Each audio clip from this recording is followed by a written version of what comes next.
This week on UnScripted, WWE falsely advertising 2 stars for the Royal Rumble and how much flack they're probably going to be getting for this. Plus, Raw ratings are already on their way down and we're in January, so this is bad for WWE.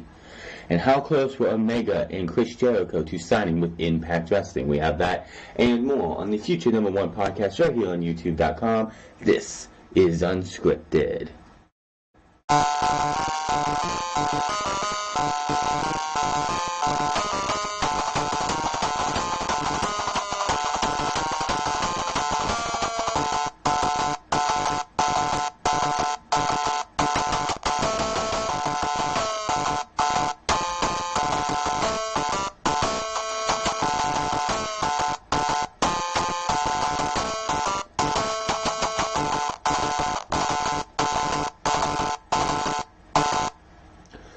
What is going on, everybody? It's the Flance, and we're here for episode 54 of UnScripted for your Royal Rumble weekend, the day of NXT TakeOver Phoenix, Saturday, January 26, 2018, as we are on our way to the road to WrestleMania with the Royal Rumble. Now, WWE, of course, as we do every single week, we do Raw, SmackDown, and NXT. We look back on what I can actually remember off the top of my head. This is UnScripted. We do not write down everything from Raw and SmackDown. You keep it here for now.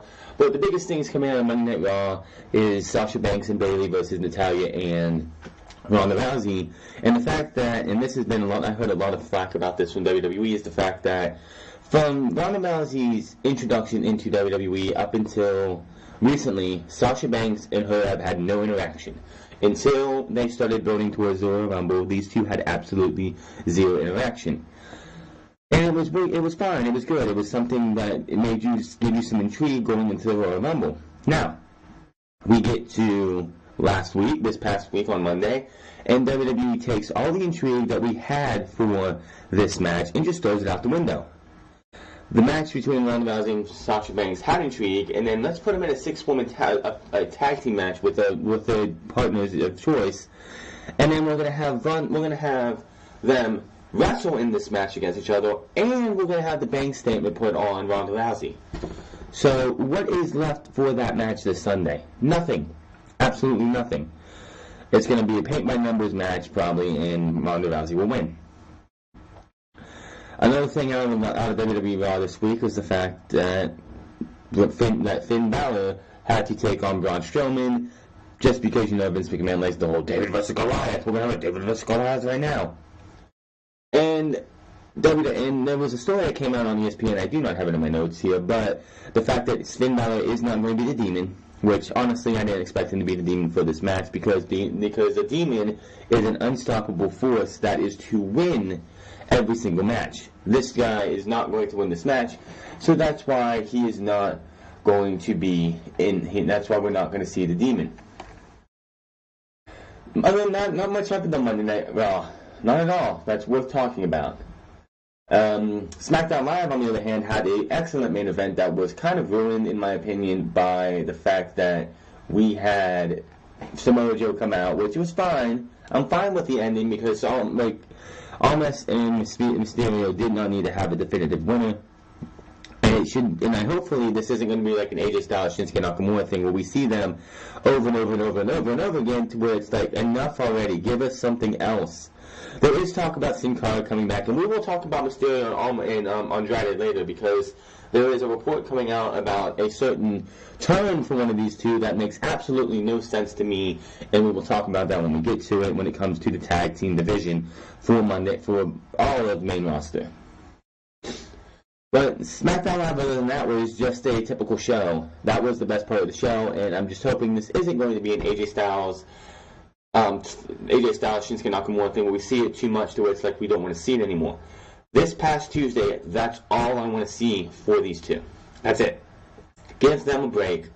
Have one of them win the U.S. title at Elimination Chamber or Fastlane, and then the other one becomes the #1 contender. We go to WrestleMania and we have Andrade Almas versus Rey Mysterio for the United States Championship in Almas' first WrestleMania, where he wins the match, getting his first WrestleMania moment. Rey Mysterio has his WrestleMania moment. The night he won at WrestleMania 22, right? Yeah, 22, where he won the World Heavyweight Championship.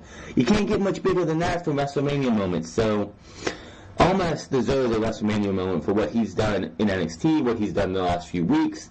This guy should be a priority to give him his WrestleMania moment against Rey Mysterio, in which will probably be one of the best matches of the night when we get to WrestleMania. NXT itself, we had Johnny Gargano and Tommaso Ciampa tease another tease of possibly bringing back DIY, but Candice LeRae came out and stopped them from shaking hands or anything like that. You had Bianca,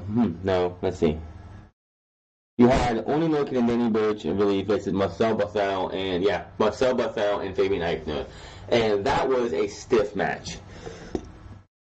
But it was a typical go-home show. You don't see much of the main stories outside of what we saw at the end of that show. You didn't see Bianca Belair and Shayna Baszler make the show. You didn't see half of the... You saw the Velveteen Dream versus Bobby Fish, but you didn't see Kyle O'Reilly, Roderick Strong, or the War Raiders. And everyone else was already there. So it was a typical thing where you give a lot of the airtime to superstars who aren't ready for TakeOver or are not going to be on TakeOver, like a Bobby Fish, Adam Cole, and Velveteen Dream, which is kind of weird to say that tonight Velveteen Dream is not going to be in a TakeOver match. It's just weird. Which, if they wanted to, they could have put him in last minute for the North American Championship, and we could have seen a triple threat match, but there was no reason to put him in there. There was no build towards it. But it's odd. It's been, I think, over a year and a half since Velveteen Dream wasn't in a TakeOver match. But on SmackDown NXT, it was like a lackluster week for everything, for the simple fact is the Royal Rumble sells itself. The Royal Rumble sells itself. TakeOver Phoenix didn't need any more build. TakeOver Phoenix has been built for months. Aleister Black and Tommaso Ciampa has been building for months. War Raiders and the Undisputed Era has been building for months. Johnny Gargano versus Ricochet and Bianca Belair versus Shayna Baszler are the only two matches that really needed a little bit of build. All the other three matches were already built up and ready to go. Cassius Ohno versus Matt Riddle. That's the third time those guys have met. You didn't really need much to build this TakeOver. It's still a stacked card. I'm not taken away from anything. But there wasn't much needed, and just like any other TakeOver, the final show before TakeOver is usually not as it's not a top heavy show. It's just there to give other talents a look. But let's get into this news here. WWE false advertising Cena for the Royal Rumble. This would be the second false advertisement WWE has done. Now, the way WWE gets away with the fact that they can false advertise and say, oh, John Cena's going to be at the Rumble, Braun Strowman's going to be at the Rumble against Brock Lesnar. They put a little thing in small print on their cards that says card subject to change. That's exactly what it is here. The Royal Rumble is now only a day away, and with some serious big hitters that are primed for the men's match and others that still can enter the fray, Seth Rollins, Drew McIntyre, and Samoa Joe are three of the top full-time competitors battling for a main event opportunity at WrestleMania. Side note, Samoa Joe has absolutely no chance of winning this match. Absolutely no chance. This match is going to a Raw superstar. Plain and simple. The men's Royal Rumble match in 2017 and 18 were won by SmackDown superstars. Raw is going to have a win. And they were all set to be joined by free agent John Cena. Cena was away with filming commitments from most of 2018, but he arrived back in his home with WWE on New Year's Day edition of SmackDown, ready for another stint in the ring. He was supposed to be on the New Year's Eve edition of Monday Night Raw, but AJ Styles was under the weather for a house show, so he filled in for that show. But the news came that Cena is out this week before Monday Night Raw put his participation in the match in serious doubt. WWE reported that Cena had suffered an ankle injury and was not sure to be entering the 30-man match. But it was later outed as a cover-up for the original plan where Cena was supposed to be put out of commission by the newly debuting Lars Sullivan so that he would be written off to film a new movie in Vancouver. Sullivan, however, had personal issues to deal with last week, which meant putting the plans on hold and throwing the whole Cena storyline into doubt. Dave Meltzer noted on his latest Wrestling Observer newsletter confirmed that Cena was not supposed to be taking part in the Rumble match at all. but WWE may have been seriously misled the fans in more cases than one. Meltzer has stated that the company not only advertised Cena even though they knew he wasn't supposed to be a Rumble participant, let alone even appearing. They booked Brock Lesnar versus Braun Strowman in a match in advance even though they never wanted that. That was never the plan. It's all to do with ticket sales. WWE felt like they needed a big match and a huge start to confirm both fans and started to snap up the tickets. First and foremost, that is bullshit. This is the Royal Rumble. This isn't WrestleMania. This isn't Survivor Series. This isn't SummerSlam. This isn't Backlash. This isn't the Elimination Chamber Fastlane. This is the Royal freaking Rumble. The Royal freaking Rumble. This pay-per-view sells itself on the Rumble. It's on the Rumble itself. If you're not selling tickets or selling out this event every single January because it's the Royal freaking Rumble, then you're doing something wrong. As soon as those tickets go on sale, these tickets should be snatched up. Yes, they're in Chase Field, which hosts over 40,000 fans. But that's no excuse. There should be people just clamoring for Royal Rumble tickets because of unpredictability. You don't know who's going to win the Royal Rumble. But the fact that they want to sit there and be like, oh, we wanted to keep ticket sales. But, by the way, Brock Lesnar versus Braun Strowman, nobody wanted to buy. Nobody was going to buy a ticket for that. Nobody, and it didn't matter who you put in the match against Brock Lesnar. Nobody watches the Royal Rumble for the title matches. The title matches are the side dish. The main course is the men and women's Royal Rumble. Why you want to sit there and make up that fucking excuse saying, oh, well, we needed to keep Cena advertised because we need to sell tickets. If you're not selling tickets to the Royal Rumble on the Royal Rumble name itself, you have desperately done something wrong. With Meltzer's estimate of between 25 and 30,000 paid attendees this Sunday in a stadium that configured to hold 43,000, the plan doesn't seem to have really worked, and WWE fans may be even more annoyed now that it seems as though they really misled the audience. Of course, most people know that the card is subject to change message that is printed on the tickets for shows, but when WWE knows their plans beforehand and didn't give their fans what was advertised, this can be described as immoral. Yeah, think?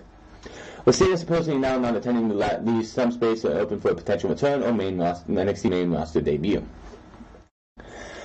Braun Strowman, I don't think would have made a factor that much anyway into the Royal Rumble plans. But WWE has a lot of kids fans. They cater to the kids. And a lot of those kids, they like us John Cena fans. When you watch on Monday Night Raw, SmackDown Live, and you see kids, you see a lot of them wearing John Cena merch. Having John Cena advertised for the Royal Rumble, you damn straight a lot of kids will sit there and beg their mom and dad, knowing Cena's going to be at the Royal Rumble, that they want to go see their hero, they want to go see the man John Cena in the Royal Rumble. And now that the tickets are bought, and they're going to be at the Rumble, these kids are going to go there, and Cena's nowhere to be found. That's kind of fucked up. That it's like, yeah, we got your money, so we don't give a shit. That's WWE in a nutshell. The fact that you had to deliberately mislead, nobody's going to buy to see Brock Lesnar versus Braun Strowman again. Now, look at Crown Jewel. Nobody cared then. You had your chance at No Mercy. Then you come around last year, 2018, and you have Braun Strowman turn heel. The most over guy next to Seth Rollins on Monday Night Raw, you turn heel because you refused to make Roman Reigns the bad guy. If you were going to have that Hell in a Cell match between Braun Strowman and Roman Reigns, and Braun Strowman was not heel, you were going to have Roman Reigns booed out of the building. Still was, but it was going to be worse. And then you fucked that match up, and I'm not even going to go into that right now. But it's just kind of fucked up that WWE thinks that they can just continue to do this shit, and people are not going to just out them for it. It is kind of fucked up if you have to still rely on John Cena for ticket sales, especially for the Royal Rumble. It's just pathetic. It absolutely is pathetic, and the fact that WWE continues to go with this route. Oh, John Cena will sell his tickets, we'll get John Cena. This would be if Stone Cold Steve Austin could work in the other wrestling match. You know they would throw his name in there, and those tickets would be sold. But this is the Royal Rumble. You could throw me into the Royal Rumble match, and WWE should be able to sell tickets because it doesn't matter who's in the match. As long as you have a Seth Rollins, you have a Drew McIntyre, a Samoa Joe, Randy Orton, any of those names that are big names on the show right now, tickets should sell. It's the Rumble. Everyone wants to know. There are 11 spots open on, I believe, on the men's. There's 11 spots open on the men's because John Cena's out now, and 7 for the women. Those empty spots are why people watch. Not in to see who's going to win, but those empty spots, because boom, Trish Stratus shows up at the women's Royal Rumble. Boom, Mick Foley. Okay, not Mick Foley. Boom, Velveteen Dream shows up in the men's Royal Rumble. Boom, Shayna Baszler's in the women's Royal Rumble. Boom, Aleister Black's in the men's Royal Rumble. Surprises. That's what you sell the Rumble on. Having John Cena there shouldn't make a damn difference. But yet somebody in WWE thought it was a good idea to sit there and do that, and it's kind of fucked up. Definitely fucked up. Now, as we continue on, WWE superstars might be getting a little bit happier, and this is definitely an AEW effect. I don't care what anyone says. This has definitely got to do with an AEW thing. Because this probably wouldn't have come up one iota if AEW was not a thing. WWE looking to raise pay for superstars when new deals kick in this year. WWE's officials are reportedly planning to increase talent pay later this year, according to the Wrestling Observer newsletter. WWE talents are being told that then the TV deal money kicks in later this year, that the new contracts will be way up from the previous deals that they were signed to. SmackDown will be moving to Fox in October, and the renewed WWE deal with NBC Universal will start at the same time. There has been talk of the new deals being like other sports leagues where talents are signed for a dollar figure, and that's what they earn. And then anything they earn above that is either a bonus or a contracted percentage of their merchandise sales. The Observer points to this how WWE is no longer a live event-driven and pay-per-view-driven business. How could they be? The WWE Network is where all their pay-per-views go now. But a guaranteed TV rights deal driven business. WWE could have plenty of cash to go around for superstars that we sign for the deals that include better pay, as they signed 2 significant deals with NBC Universal for Raw and Fox gets SmackDown last year, totaling $2.3 billion over 5 years. There's no word yet on how much might be earmarked for the talent contracts. Well, quite honestly, this would be great for WWE's talent who want to leave, because WWE has already stated that if you can get in paper a deal from another company, that they will match it, especially if you sign with WWE right then and there. So this would be great for talents who are there and talent coming in, because they could pretty much get a lot more money from WWE than before. Which, if you get more money and you get paid, more power to you. Will this help keep some superstars around? Some majority, yes. But there are a lot of talent in the WWE who don't wrestle for money. They wrestle because they want to wrestle. They love doing this, and the money is just a reward for what they do.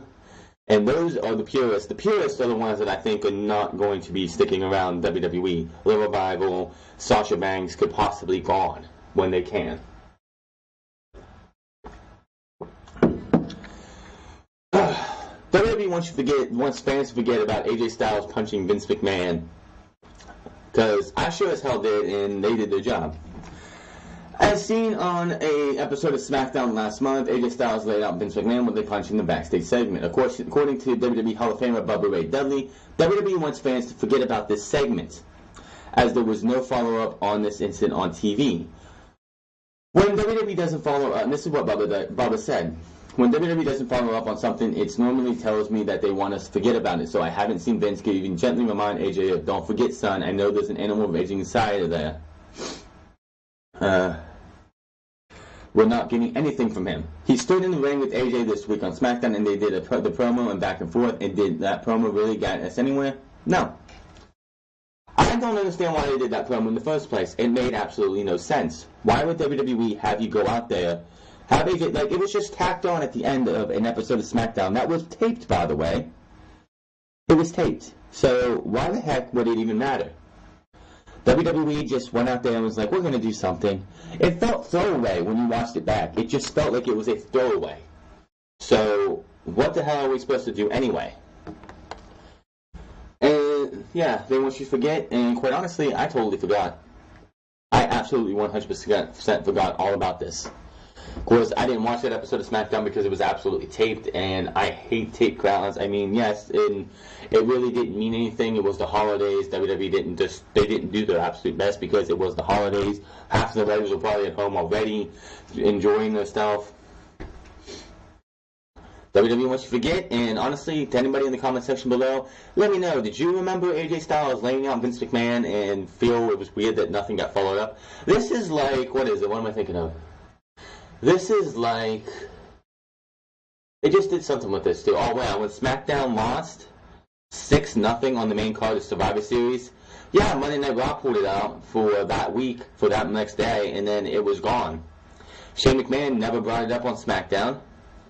It was supposed to be something that was going to be done this month, but nothing came of it. So, yeah, that's just WWE. They want you to forget something, and job well done, because I totally forgot about it until I started reading this. I started getting stuff for this show. Something that WWE is not going to forget about, and something that anybody who thinks otherwise is stupid, is Triple H on the recent conference call for NXT TakeOver Phoenix. He does these every single takeover. Is the Wednesday before, I believe it's every Wednesday before the takeover event, he does a conference call. And he was asked about AEW. To anybody who thinks that Triple H and Vince McMahon and WWE doesn't care about AEW, AEW is not competition, AEW is nothing to them, listen to what Triple H has to say. During the conference call earlier this week, Triple H addressed the formation of All Elite Wrestling. He dealt the question pretty well, stating it's something that WWE is going to keep an eye on. Let me repeat that. He stated that this is something WWE is going to be keeping an eye on. He said they're doing their business and WWE conduct their own in a manner that will cater to the WWE audience. To anybody, again, who thinks that Vince McMahon and Triple H are not paying attention to All Elite Wrestling, you need to just shut up and listen to the man Triple H, because it is definitely something WWE will be looking after. Why else would Triple H say something like that? Then I put this stuff out of order, that's my fault, but definitely something else on here we need to talk about with Triple H. It's down here. Triple H wants to remove show hierarchies in WWE. This was actually during the press when he talked to, what's his name, Inside the Ropes and Kenny McIntosh. Triple H was presented at the WWE's UK TakeOver Blackpool event. It was only a few days before that, the new state-of-the-art NXT UK Performance Center. This was done during the London press conference. In a recent interview with Inside the Ropes, Triple H revealed a unique insight of how he views WWC's hierarchy and what that can mean for NXT talent. Triple H said, and I quote, "There is some talent here that you might see come from the UK that might have moved straight to Raw or SmackDown." Triple H said, "I think right now there is sort of perceived system of how where it's kind of Raw's number 1, SmackDown 2, NXT 3, and NXT UK is 4. I don't believe that. I believe that talent are talent, and I believe they will sit where they sit. I believe you will see talent over the next few years start coming to Raw and SmackDown, and I think you'll see them move back over into NXT or come back into NXT UK system. I think talent will begin to evolve and rotate throughout territories, so to speak." Triple H thinks that there will be some talent that will be incredibly successful, will be global names, will be global household names, that will probably never leave the NXT system. I said on my predictions, I believe yesterday, that Cassius Ohno might be in the Royal Rumble. Cassius Ohno, to me, is actually feeling like one of those superstars that will never leave NXT. He's like the stalwart. He helps get other guys over. He does win matches here and there. He feels like he's an NXT lifer.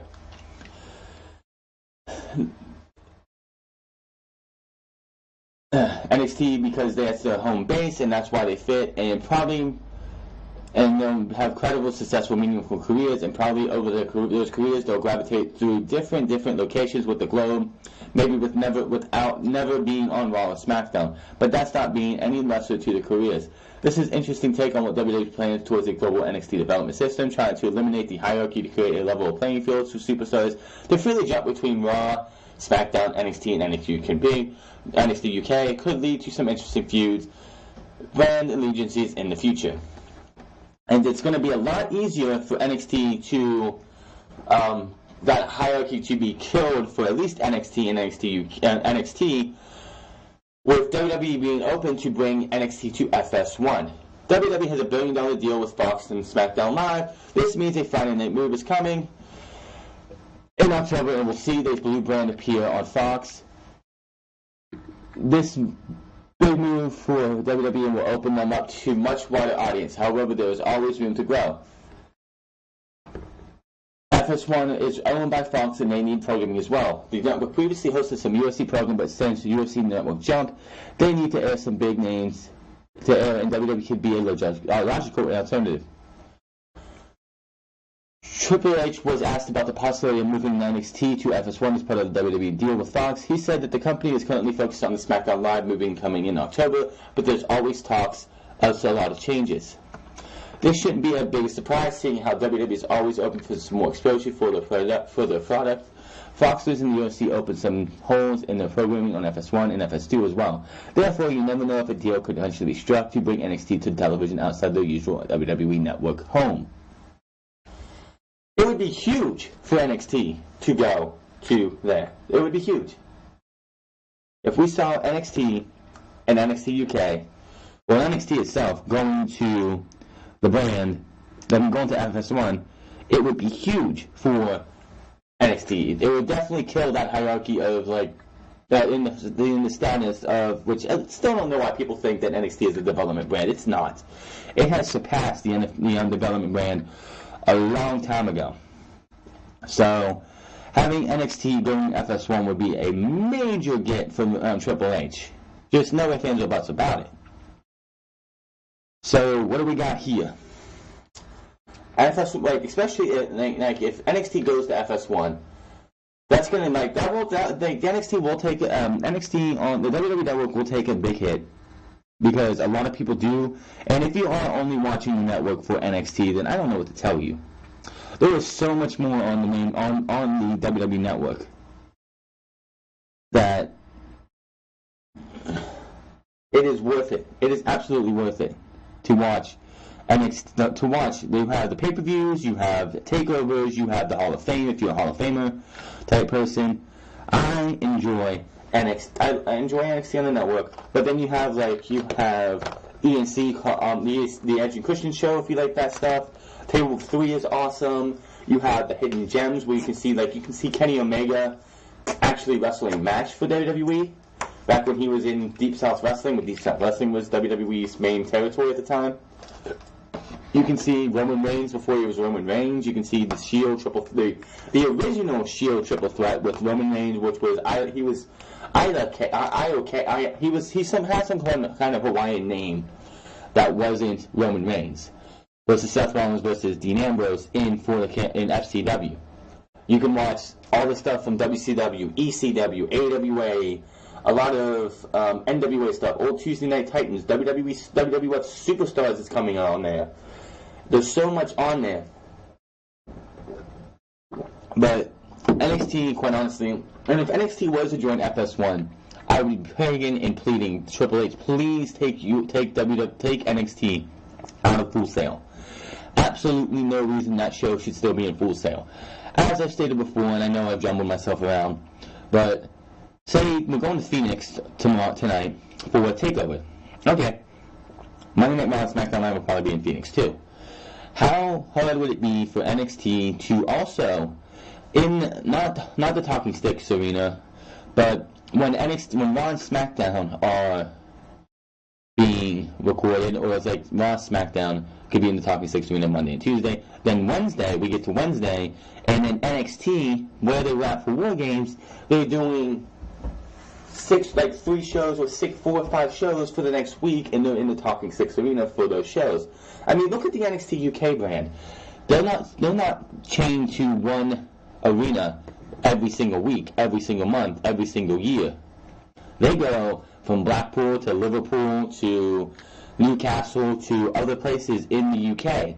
Why does NXT main brand get stuck in Full Sail? That's just my question there. If they were to go to FS1, it would make it a lot better because, one, the crowds would always be different.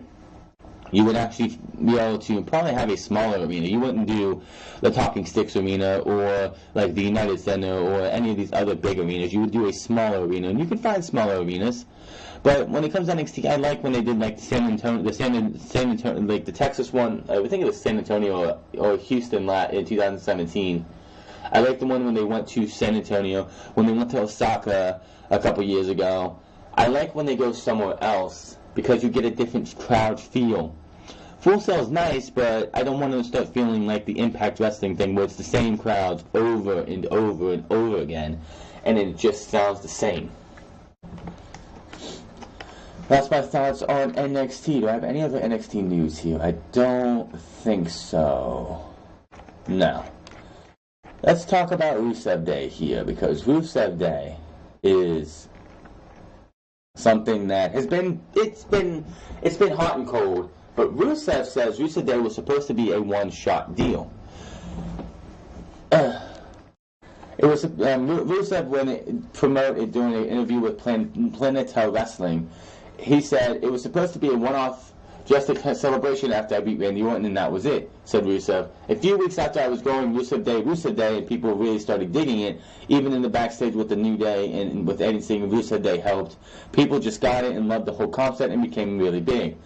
Rusev is in his third reign as United States Champion, although this run is a bit different than the previous ones. He was a heel and hated by the fans during his first two reigns, while he is cheered as a current champion. Rusev talked about being both hated and loved by the WWE Universe. I went from being the most hated or the most hated to now being praised. I love being both, said Rusev. Being the United States Champion, it makes me elevate the title even more, because at the end of the day, that is what I want to do. I want to elevate the title, whether it be the World Championship, the Universal Championship, any of these titles. That is what it means to me, and that is why every time I step foot in the ring, I want to have a great match to prove that the title belongs right where they're right there with all the rest. It's kind of hard, especially, like, of course that makes sense that Rusev Day was supposed to be a one-shot deal. When they did the whole entire, the paid actor who, I declare this day Rusev Day, and you had English singing, honestly it felt like that was it. This also falls under the same line of when Shawn Michaels got thrown through the plate glass window, or when Shawn Michaels got thrown through the Jerotron 5000, that was supposed to be it. It was supposed to be a one-off. And then it got big, and people actually were enjoying it. WWE's like, we're just going to go with it. That they actually did something great with. The Rusev Day thing, they squandered. Clash of Champions 2017, when there was that Fatal 4-Way Tag Team Championship match with I believe it was Rusev Day, The New Day, The Usos, and I can't remember what the other tag team was. I think it was a Fatal 4-Way. It was a Fatal 4-Way or a Triple Threat match. Anyway, fans, Rusev Day, the team of Rusev Day and the whole thing itself was not bigger than that night. When you had Rusev with the Stackalade, with Kofi Kingston and one of the Usos I think it was Kofi Kingston and one of the Usos, in an accolade, which they call it the Stackalade, and the crowd was just going crazy. They wanted Rusev and Aiden to win the tag team titles. If you would have struck with it then, Rusev Day would have been as hard as ever. They didn't. They didn't win them. Rusev went on to WrestleMania, lost in that Fatal 4-Way. He went on to a couple months later, face AJ Styles in his only WWE Championship match to date. Didn't win that match, knew he wasn't going to. And then soon after that, they broke up Rusev Day by having Aiden English be a creep. The one night in Milwaukee bait and switch, what did you think it was going to be? It was just, Rusev Day has seen better days. But it doesn't surprise me for him to come out and say that it was a one-off. Not a surprise at all. Moving over to Monday Night Raw. Monday Night Raw suffers its largest first to third hour drop in its history. Monday Night Raw is the Royal Rumble Go Home edition with Sasha Banks and Bayley defeating Raw Women's Champion Ronda Rousey and Natalya in the main event. Drew 2.462 million viewers. This is down 10% from last week's 2.722 million viewers, which was the best viewership since September 10th of last year. By the way, they're not going to hit this tweet anymore. That's over with. Monday Night Raw being even close to 4 million is not happening anymore. For this week's show, the first hour drew 2.84 40 viewers. Last week's drew 2.775 million, which the first hour almost always draws big, and is always the biggest draw of the entire night, because you have the fans, the casual fans, or the fans come in. They see what's going to happen, because usually in the first hour you know what the show's going to be about, and you usually know what the main event's going to be in that first hour. And most fans are like, I'm not going to watch this, and a bit of them like, it's same old, switching off. The second hour drew 2.403 million viewers. Last week was 2.781, which actually, pulled it up. And then the final hour drew 2.143 million views. Last week was 2.610. That's a lot. A 24.5% drop from the first hour. This is the biggest drop for the first hour to the third since the show moved permanently to 3 hours in July of 2012. And the only reason it was probably at 2.143 was because of the women's match. If you would have put us with a Baron Corbin match again in the main event, or something same old, that thing would have been in the ones. The only reason Raw ratings are in the twos right now is because it's WrestleMania weekend season coming up. WrestleMania season is as high as this is going to get. As soon as WrestleMania season's over, and this is usually the time we get some good storyline, story building, but after that, it won't matter. After that, WWE will just go back to being like, we got through WrestleMania. It's time to, go on autopilots. We don't care anymore. We'll just do what we can. The fans don't matter. Still waiting to see this change, because there was too much on Monday Night Raw that just instituted that change is not happening. Dolph Ziggler's WWE status. We have some updates on that. Dolph Ziggler was not backstage for this past week's Raw, but he was only scheduled for the weekend live events, according to PW Insider. It will be interesting to see if Ziggler works a 30-man Royal Rumble match on Sunday, as he lives in Phoenix. As noted, Ziggler is rumored to be on his way out of the company, but that has not been confirmed. He reportedly turned down a producer's role, and one source believed he could be done with the company as early as January 31st. On a related note, Ziggler continues to focus his stand-up comedy career. He tweeted about his new show coming up really soon with some more dates added. Now, do I think Dolph Ziggler is done with WWE? Yes. Is Dolph Ziggler done with wrestling? For the time being, more than likely. Dolph Ziggler wants to get his stand-up comedic career off the ground. He doesn't have anything left to do really in WWE. I know a lot of people would love to see Dolph Ziggler go to All Elite Wrestling. But quite honestly, right now, if Ziggler was to be done with the company by January 31st and we don't see him anymore, I don't see him going to AEW right away. I feel like Dolph Ziggler wants to get away from wrestling for now. He's not going to stop wrestling. He's not going to go to Ring of Honor. He's not going to go to Impact, New Japan, Defiant Wrestling, MLW, PWG, any of those things. He's going to go do other outside ventures.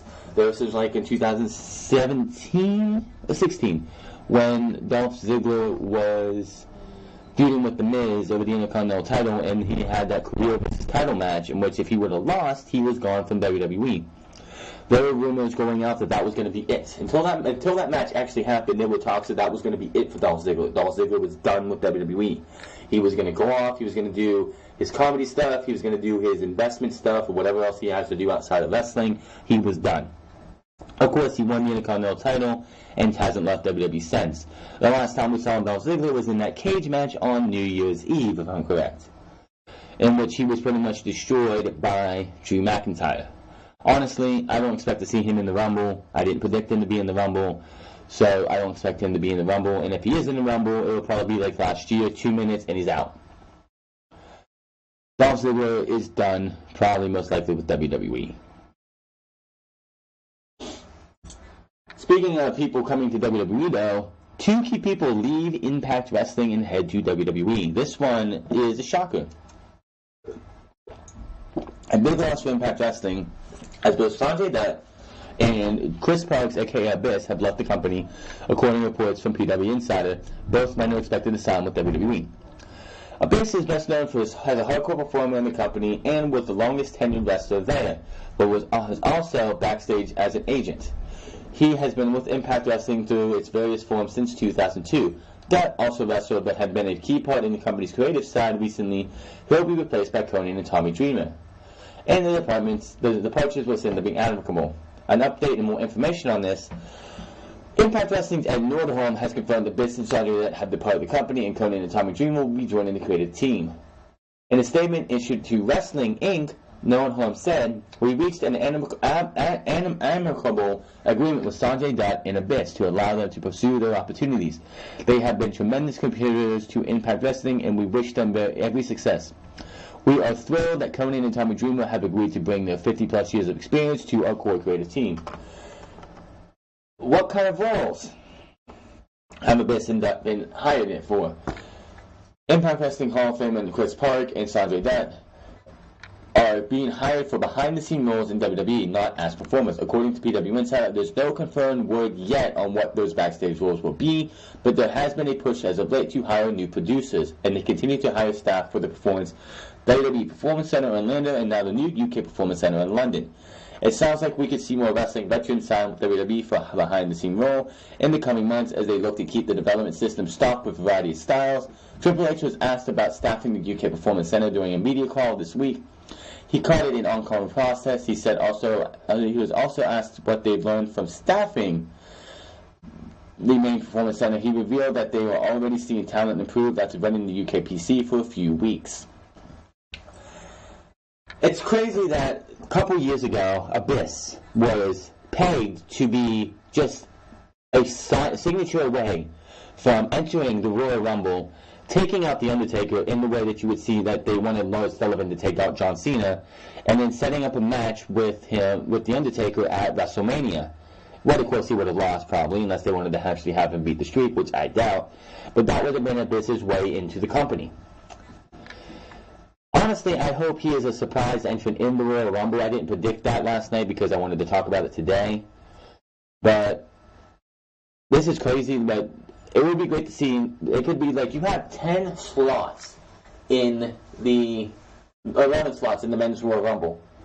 Honestly, give Abyss one thing that probably checked off his bucket list of wrestling accomplishments. Give him a time in the Royal Rumble. Him come in, lay a couple people out, maybe get an elimination too, get that out of the system, and then he'll be a backstage producer. Abyss and Sanjay Dutt are going to be backstage producers, probably to start out in NXT, but then put up to the main roster. But they are going to be Triple H's guys eventually. When Vince McMahon is gone, either by going to the XFL, passing away, being forced out, or whatever, and Triple H takes over, Abyss, Sanjay Dutt, and everybody else that Triple H has hired in is going to be there. It's going to be great. It's great thing for these guys. It's just kind of crazy how a couple years ago, it was like maybe 5, 6, 7, 8 years ago, Abyss was just a signature away from being a WWE performer. He supposedly got cold feet. Then he said he wanted to be a loyalist to Impact Wrestling because at the time it was still TNA. TNA was coming up and becoming a viable number 2. He wanted to help the Impact TNA grow. And quite honestly, after the Hall of Fame induction of Alf Guerrero this past year, there's really nothing else for Abyss to do but be a backstage guy. And if that's what he doesn't want to do there anymore and he wants to go be in WWE, more power to him. Congratulations and good luck to Sanjay Dutt and Chris Parks, a.k.a. Abyss. I hope the best for both of them, man. It should be interesting to see. This story coming up here was interesting. And the fact that so many people ran with this before the full story came out is laughable. Then also, the Wrestling Observer Wrestling Observer is reporting in his latest Observer newsletter, there's a good chance that Ronda Rousey will be finished with WWE after WrestleMania takes place. According to Meltzer, Ronda's post-WrestleMania exit has been the plan since January of last year, even though it was said she is signing a multi-year deal. Rousey very much wants to start a family soon and has been talking of wanting to live on her farm with her husband, Travis Brown. The talk right now is if she's been pulled back for one more date after WrestleMania for any follow-up angles, as there is no concrete date for her leave. But the idea for right now is that Mania stores up the company's time with Ronda Rousey. Meltzer also notes in Observer that if WrestleMania is indeed Rousey's last date with WWE, it is likely she will be putting over Becky Lynch rather than Charlotte as she makes her exit for the company. When I saw that, I was ready to come out here and be like, and talk about it. But I'm glad my podcast is on Saturday and not on a Friday or a Thursday, because everybody who ran with this and was coming up with all this stuff really looks like idiots now. Update on Ronda Rousey's status after WrestleMania. Earlier in the day, that the first story came out, there was a report of Ronda Rousey being done with WWE after Mania. But it's now said that she may be taking a planned hiatus. Oh my god, if people actually do their fucking research or wait for the full story to come out, maybe you won't look like a fucking idiot. According to reports by Pro Wrestling Sheet, the TMZ talks of Ronda's WWE departure were exaggerated, and she could be taking an extended break following WrestleMania with plans to start a family. Pro Wrestling Sheet says Ronda's time away isn't set in stone, but she talked to WWE management about taking a break after WrestleMania as early as November around Survivor Series. Additionally, a spokesperson issued the following statement to TMZ confirming Rousey is still under contract for 2 more years. To Pro Wrestling Unlimited, Cultaholic, What Culture Wrestling, and everybody else who reported this shit and made it sound like Ronda's done after WrestleMania, listen to this. Ronda Rousey is under contract with WWE until April 10, 2021. Whether she wants to start a family is a private matter. Let me repeat that. Ronda Rousey is under contract with WWE until April 10, 2021. Everybody who sat there and ran with that fucking story is a clickbaiter for that story alone. Plain and simple. Ronda's going absolutely nowhere. And the fact that Fox wants Ronda Rousey on SmackDown after WrestleMania for SmackDown just tells you what there's going to happen. Ronda Rousey's going nowhere. Ronda Rousey might go off for an extended break. She's in that type of position of her status in her face, the fact of who she is. They're going to give her what she wants. They want to keep Ronda Rousey happy, even though Ronda Rousey came out on TV and said she wanted no privileges, she wanted no special treatment. You know that's a damn fucking lie that WWE is not going to give her special treatment. But, again, to anybody who ran with that first story that Ronda's done after WrestleMania, WrestleMania is going to be her last match. Ronda Rousey is under contract with WWE until April 10, 2021. That is 3 years from now. 2 years from now, but 3 years from now. 3 years from when she signed her contract. Wait till, here's an idea to everybody who does wrestling news stories. Wait till the full story comes out before you say something. Wait for the full story. Because it's fucking stupid that we're going to go on to these, you'll see wrestling videos pop up from dirt sheets or from big wrestling, bigger than me, wrestling YouTube pages who come out with a story and then half the information isn't even fucking true. Yeah, yes, I did talk about Kushida last week and why, a possibility of why he wanted to leave New Japan. He came out this week and he debunked that and said he had nothing like him wanting to join Bullet Club was not true. But if you start, he said something to the effect, which maybe a little mistranslated, but he said something to the effect that if you start denying accusations from everyone else, then you give people more chance to start making more accusations towards you. But to all these major YouTube creators who do wrestling, wait till everything comes out. Because if you don't wait till everything comes out, especially with this, then people are going to come back and be like, oh, you're a clickbaiter. How dare you come out here and clickbait us.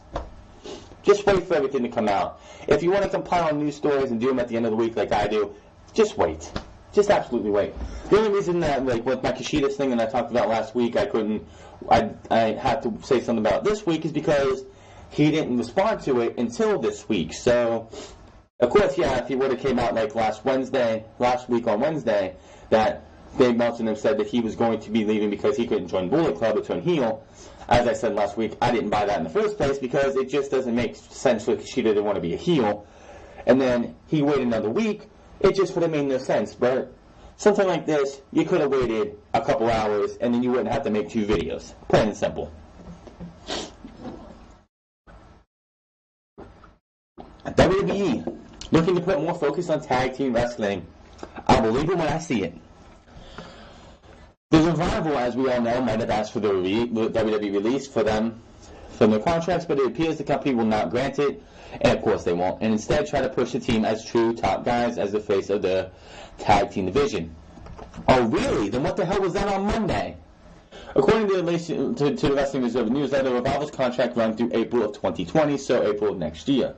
And they asked for the releases because they want to be doing their best work, and WWE's lack of focus on tag teams wrestling would hinder that. If anybody actually listens to this podcast, if you would have listened to, I believe, 49 or 50, I told you, Tom Pritchard came out, who used to work in WWE, said that the reason that Vince McMahon doesn't get behind tag team wrestling is because Vince McMahon sees absolutely no money in tag team wrestling. So I would not be surprised if they would not trust WWE. The team felt they wouldn't get a chance to show what they can do based on how things were set up for the tag team division, but now WWE management said that they're going to push tag teams, even going as far as saying the Revival would be the new face of the division. It was noted that this belief is pushing tag teams would be a counter to All Elite Wrestling, since the new upset promotion will be having tag teams as a major focus. This part right here is something that makes absolutely no sense to me. On a related note, it was also mentioned in this week's Observer that long-term plans could see Rey Mysterio and Andrade teaming up on SmackDown. Rey and Andrade have been opponents as of late, but as of last week, there are plans in place to have the two compete as babyface duo. It was noted it doesn't know how Zelina Vega would fit into these plans. We're going to talk about this last part first. It makes no sense. We've seen what Andrade Cien Almas as a babyface is like. He's boring, he's bland, he doesn't have enough character as himself. Andrade Cien Almas is a bona fide heel. If I'm correct, I think I heard Jack the Jobber say he was an LIJ as La Sombra, which is the Los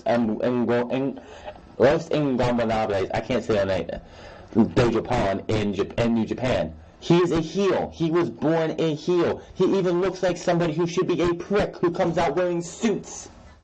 Why would you take Andrade Cien Almas and miscast him to put him beside Rey Mysterio? When the reports coming out that Sin Cara, even though I know it's not the Sin Cara that worked with Rey Mysterio a couple years ago, it's Hunico instead, Sin Cara is coming back from injury. The characters of Sin Cara and Rey Mysterio have had a successful tag team before.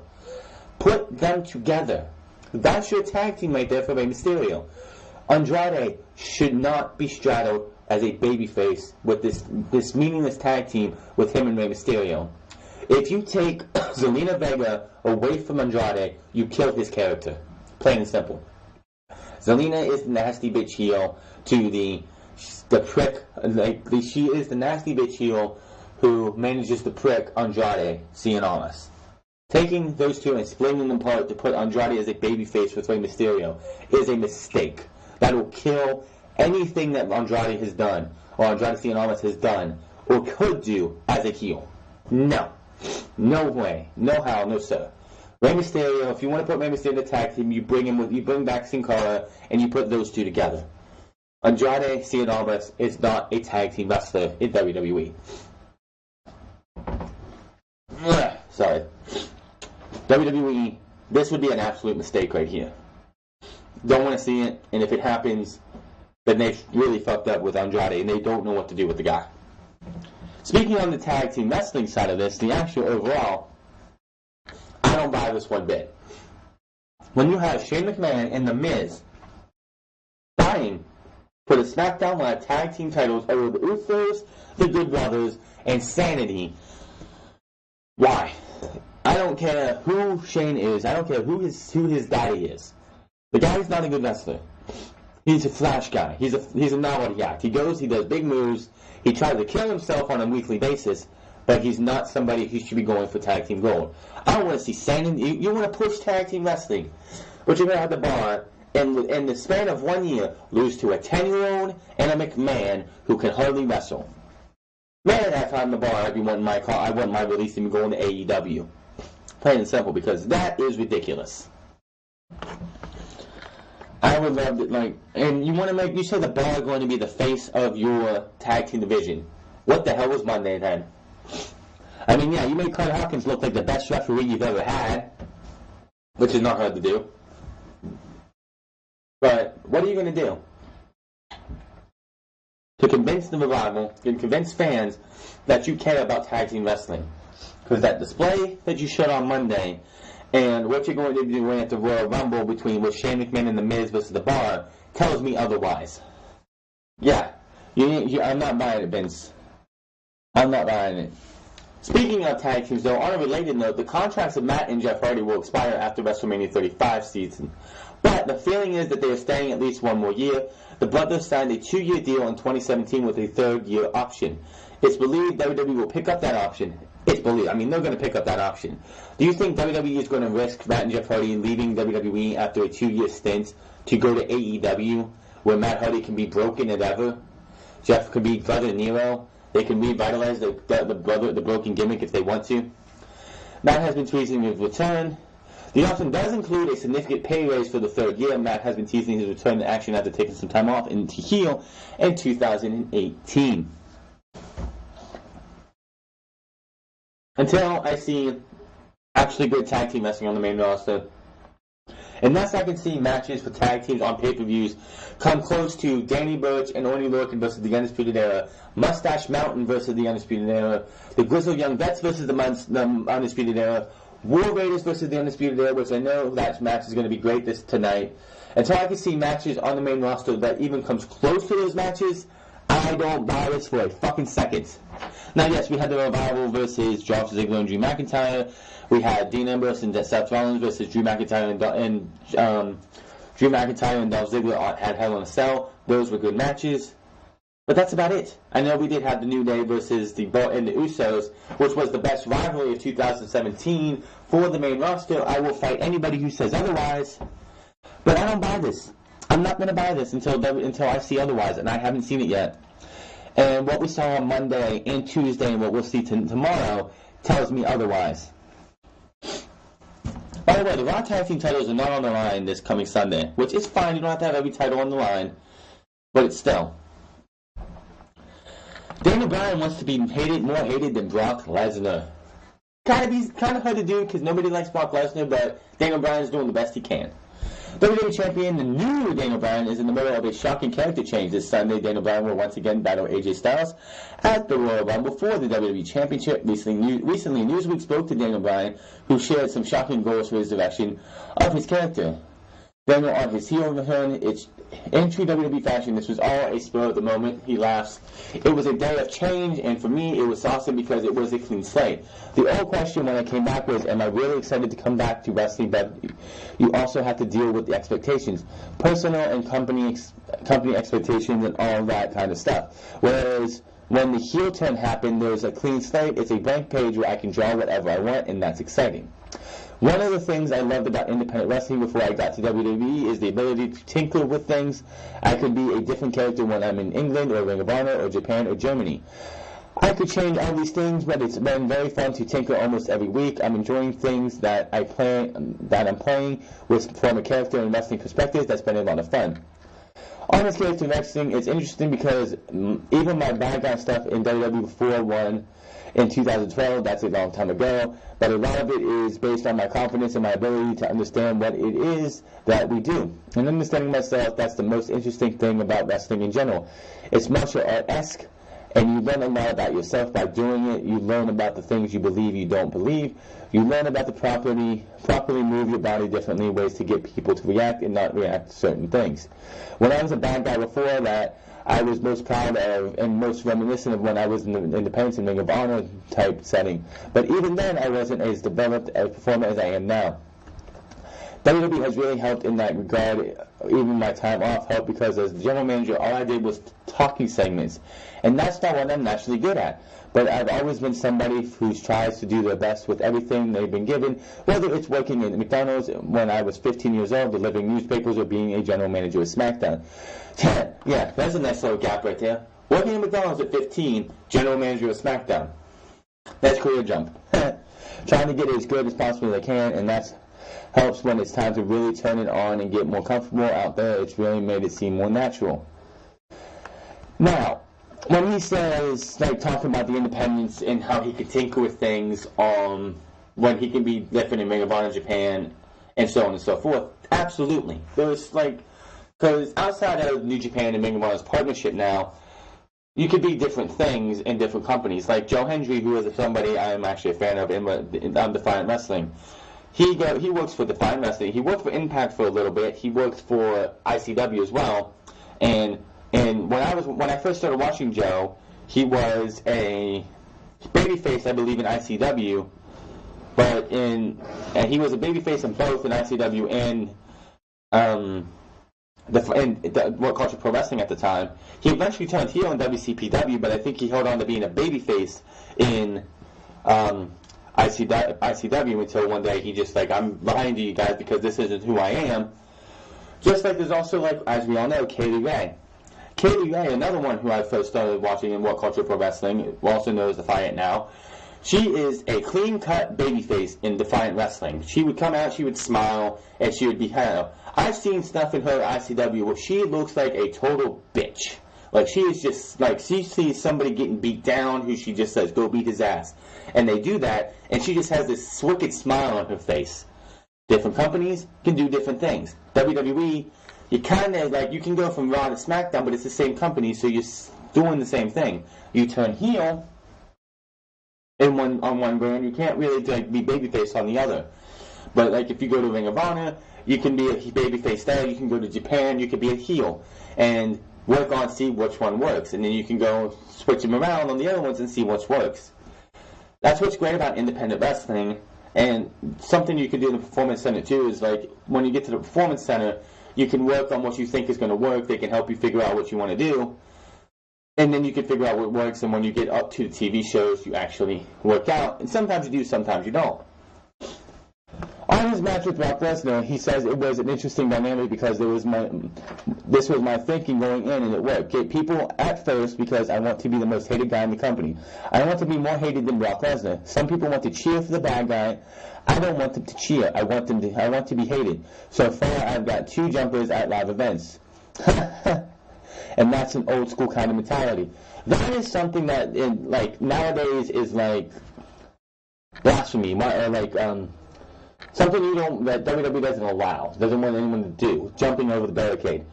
If you go back and you listen to, I believe Jim Cornette talked about it a couple times, and other legends from the 80s and 80s and early 90s, if you were hated, if you were revered, if you were reviled, people would jump the barricade to want to kill you, and if that's happening, you're doing your job. You don't want those guys to jump out, but you want them to hate you. You want them to pay to see you get beat, or pay to see you get beat up, or at the very least enjoy seeing you get beat up. That's my thing. In the Brock Lesnar match, specifically before we got to do much, I wanted people to see Brock Lesnar kick my ass. But then I want them to be concerned about Brock Lesnar kicking my ass. As soon as he hit that first German suplex that Daniel Bryan landed on his head, I think everybody was concerned. Then I kick Brock Lesnar's ass, and then when I lose, I still want the fans to, like, I wanted to see him win, but you know what? I hate him. What a despicable human being this guy is.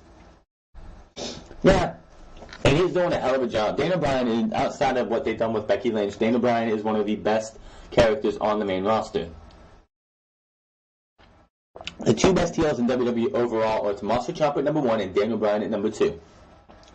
Randy Orton was up there too, but he kind of lost some steam when his little feud with Rey Mysterio, losing at Crown Jewel, losing at TLC. So I don't know what they're doing with Randy Orton. They gave him a babyface go-home reaction on Tuesday, which made absolutely no sense. But we're not done with Daniel Bryan here because I read this and I'm like, damn, I would hate to do this. WWE Champion Daniel Bryan recently spoke with ESPN to promote Sunday's WWE Royal Rumble match with AJ Styles. And you can go check out the full interview, but the police revealed the concussion test that Bryan undergoes after each match. Bryan returns to backstage area after each match and has to go through a series of tests, ending with a math problem, according to ESPN. Bryan, and I suck at math. I'm just going to tell you right now, I suck at math. Must multiply 8 by 3, then multiply that number by 3, and divide it all by 4. If Bryan can't come up with the correct answer, he's not cleared to continue wrestling. WWE doctors perform these tests on Bryan following any physical activity in the ring. The test begins with Bryan getting his eyes checked. Then he goes through several balance tests, then ends with a math equation. Doctors use the simple test to make sure Bryan's brain is functioning properly. These shows how WWE is not taking any chances with Bryan, who has suffered 10 documented concussions. There's probably been to like 20, but we do know about 10. The big concern with concussion is that this happened to me in the past. You don't know you had a concussion, and your instinct as an athlete is to say, hey, I'm fine. Bryan told ESPN. What we do now ensures that doesn't happen. ESPN notes that WWE put this very specific concussion protocol in place after Bryan was cleared to return to the ring by an independent group of concussion experts, neurologists, and neurosurgeons, and WWE Medical Director Joseph Moon back in March 2018. Bryan returned to the ring last year after being forced to retire in February 2016 due to the discovery of a lesion on his brain and history of concussion. Bryan claims he feels really good and has suffered no setbacks since returning to the ring in 2018, but WWE is sticking to the strict series of tests. Bryan hopes the positive test results will lead to a return to a normal routine. It's still pretty much the same, but we're working on loosening it up a little bit because our doctors do have to look after other people, right? Bryan said, chuckling. So it's like I go out, I do a match, and I'm fine, and they're having to do all these tests with me.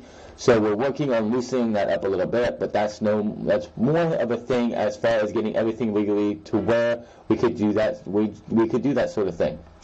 Bryan continues to work a lighter schedule, and the fact that he suffered no setbacks is attributed to that. Bryan wrestled 227 matches in 2013, his last full year of pre-retirement work, but he's on pace to just around 120 matches for this calendar year.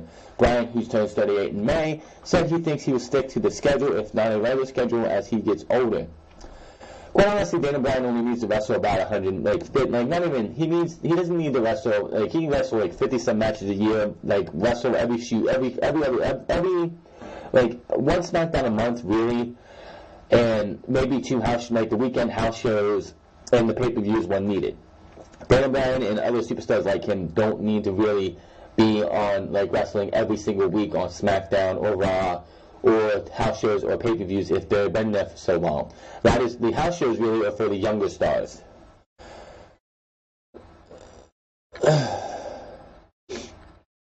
So yeah, I'm sorry, but that sucks for Daniel Bryan. But if it keeps Daniel Bryan in the wrestling ring, then they do what they can.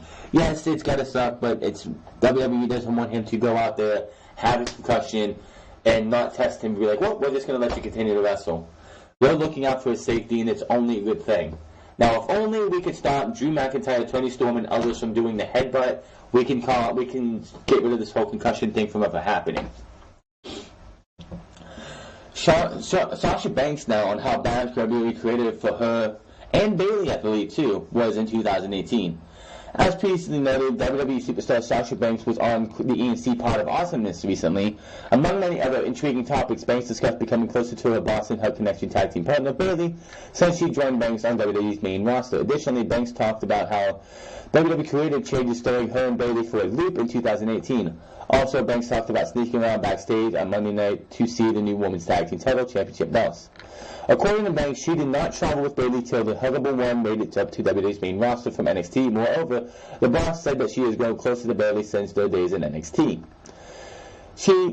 Banks says, yes, she makes my life so much easier. Banks, I'm a morning person and she's a night person, so our schedules don't really match up. In the morning, I'm like, get up, it's time to go, and she's like, let me sleep for one more hour, we're working on it. Banks continued, I feel like me and Bayley are just like best friends, but down in NXT, we didn't travel together.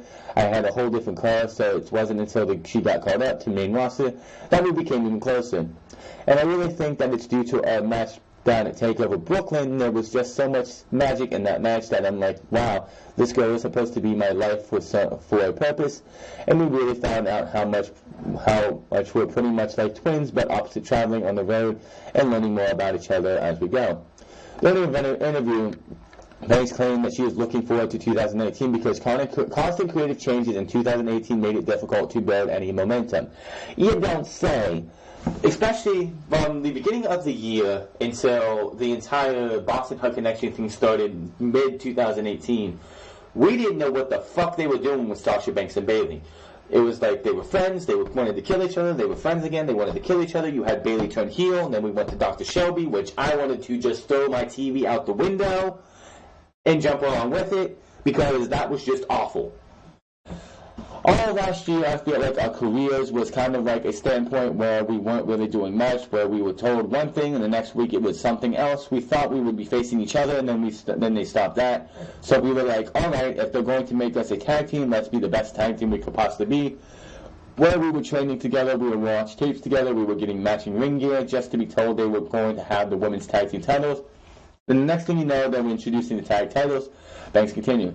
There are so many dreams and so many goals that we stay up late on the road just talking about how we're going to achieve them all.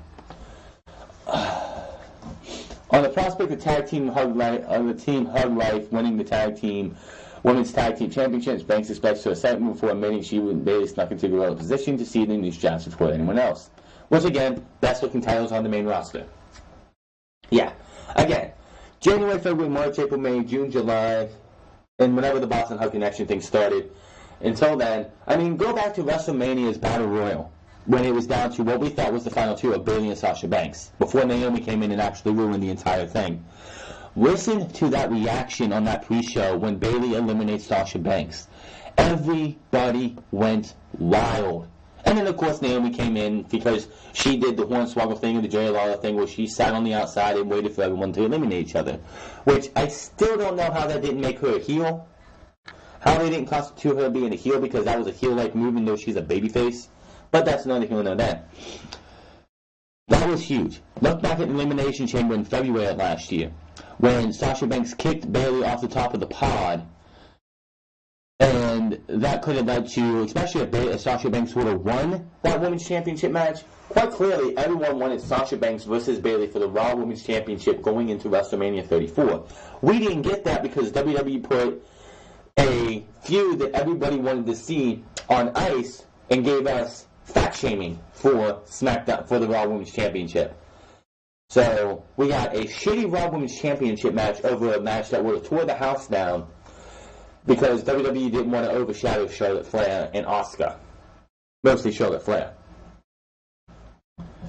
So, yeah, hopefully things will be better for them, and maybe, just maybe, that will be the way things go. Is that they're going to win the tag team titles in the Elimination Chamber, and they'll get a proper match at WrestleMania.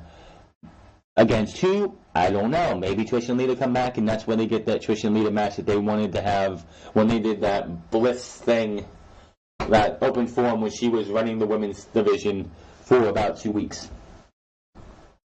That is all the WWE news I have for this week. But we're not done here. We have a little bit of AEW news. As All Elite Wrestling has filed a trademark for Change the Universe phrase back on January 17th, the name was filed for wrestling and merchandise use.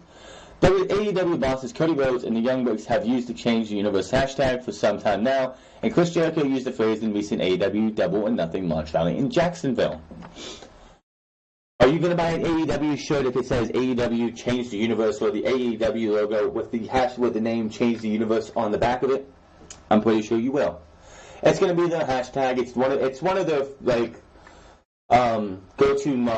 the catchphrases for AEW Change the Universe, so it makes only sense for that. But that is not where we're going to end this. We have one more thing to go, and this one involves Chris Jericho and Kenny Omega. How close were they to signing with Impact Wrestling? An interesting tidbit here.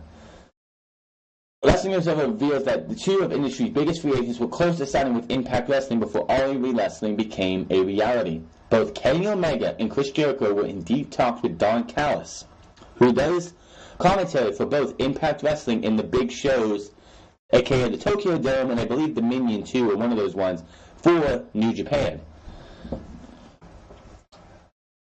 He was close friends with both of them about joining the company. The idea for both of them was to continue to work with New Japan Pro Wrestling while under contract. Omega was currently set to split his time with working 30 dates per year for Impact while leaving the rest of his schedule open to New Japan Pro Wrestling. Jericho would also continue to work for the Japanese promotion and would have complete creative control. However, neither one of these deals became a reality since the wrestling landscape has dramatically changed in the meantime. Jericho, as we know, is now signed with All Elite Wrestling, as Kenny Omega is expected to announce a new deal once his current contract is up at the end of the month, in about 5 days. So, Impact Wrestling, who I believe these talks were towards the end of the year last year. Could you imagine if Kenny Omega and Chris Jericho would have signed with Impact Wrestling? Honestly, I think Impact Wrestling may have found a better TV deal than the Pursuit Channel if they would have had Chris Jericho and Kenny Omega. Because quite honestly, who in the wrestling community, in the wrestling world, does I know they have big names for like the hardcore fans, but the mainstream fans, the casual fans, who does Impact Wrestling actually have? They were going for a TV deal. They were looking for something else to get off of Pop at 10. They're staying at 10 still, which makes absolutely no sense. But what do they, like, who do they really have to sell this product? They could go into this thing. They could have went into a TV negotiation like, yeah, Chris Jericho's coming in. Kenny Omega, who is one of the biggest stars in Japan, is coming in. Chris Jericho probably would have sold them themselves. You would have had Chris Jericho on your roster. That would have been huge for Impact Wrestling. Unfortunately, All Elite Wrestling got at least one of them. No doubt Kenny Omega is joining All Elite Wrestling as well. So that is where that is going to be. But it is going to be interesting to see what happens. I'm sure a deal for Kenny Omega will be announced on February 1st, which is going to be in 6 days. Yeah, next Friday. Next Friday, I imagine probably as soon as it hits midnight or whenever, like later in that day, we will hear Kenny Omega has signed with All Elite Wrestling. If that happens, and that is going to be our next episode of Unscripted, right? Yeah. Next week's episode of Unscripted, which is going to be on the 2nd, will probably be a lot of Kenny Omega talk. Until then, I will see you guys tonight for NXT TakeOver Phoenix results review. We will be talking about that tomorrow night. Royal Rumble, Raw, SmackDown, NXT, and then Unscripted episode 55 next week. We have a lot to come up to.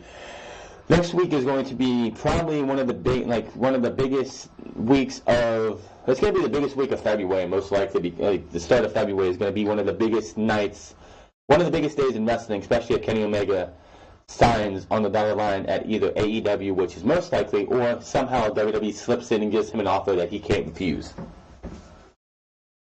Make sure to find me on Twitter, @TheFrance. Find me on twitch.tv/TheFrance08. I'd like to thank each and every one of you who have hit that subscribe button over the last few years. I would like to say thank you to anybody who's given me a comment. I know there's not many. I'd like to thank anybody who's actually sat here and listened to my words. If you've taken anything out of this, and like you formed your own opinion, that's great. Let me know in the comment section below anything that you think of anything we went over tonight.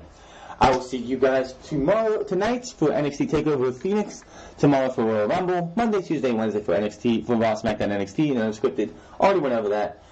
But I'm going to hit that subscribe button, comment down below, like or dislike this video. I'd like to get to 110 in due time. But until then, my name is TheFrance, and I'm getting out of here.